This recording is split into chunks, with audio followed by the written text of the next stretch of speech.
The name nicotinic acid was changed to niacin in the 1940s to avoid any confusion with nicotine. Either name has to be better than the original moniker, though, vitamin PP, for pellagra preventing. In the 1950s, NA became the world's first cholesterol-lowering drug. This led more than 20 trials involving tens of thousands of individuals taking high doses of NA for up to 6 years, resulting in by far the most robust safety data we have on any of the NAD precursors. The most striking benefit was found in the Coronary Drug Project, a trial carried out in the pre-statin drug era, the 1960s and 70s.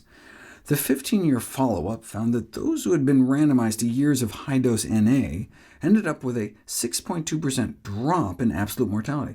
52% died in the NA group versus 58% in the placebo group. This sparked major clinical trials that, sadly, failed so spectacularly that one was even stopped prematurely. All in all, a Cochrane meta-analysis concluded that no evidence of benefits from niacin therapy was found. One possible explanation for the contrasting results is that the early promising trials used immediate-release niacin, while the newer failed trials used slow-release formulations, also known as extended or sustained release. At high doses, regular niacin commonly causes an intense flushing redness and prickly heat sensation similar to a menopausal hot flash. A slow-release version was developed to reduce this flushing reaction, catapulting it into a billion-dollar blockbuster drug. But it simply doesn't work as well to lower cholesterol. The major clinical trial failures led to the withdrawal of the drug in Europe, and the removal from U.S. clinical guidelines for cardiovascular disease prevention. There still may be a role for niacin preparations in the treatment of heart disease among patients who cannot tolerate statin drugs, but what about use for the general public as an NAD booster? There's a series of rare genetic defects that can lead to a condition called mitochondrial myopathy that's characterized by low NAD levels in the blood and muscles. In 2020, researchers demonstrated that these levels could be repleted with 750 to 1,000 mg a day of NA, which led to a significant improvement in muscle strength. This was the first and only study to show improvements in muscle NAD levels and performance with any sort of NAD booster.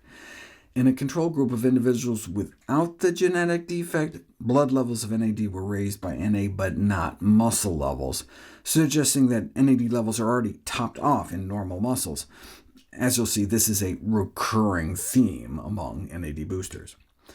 We know that large doses of NA can boost NAD levels in human blood, but a corresponding increase in sirtuin activity has yet to be demonstrated. Why not give it a try? Because of the side effects unearthed in the cholesterol-lowering trials. NA raises blood sugars and may increase your risk of developing diabetes.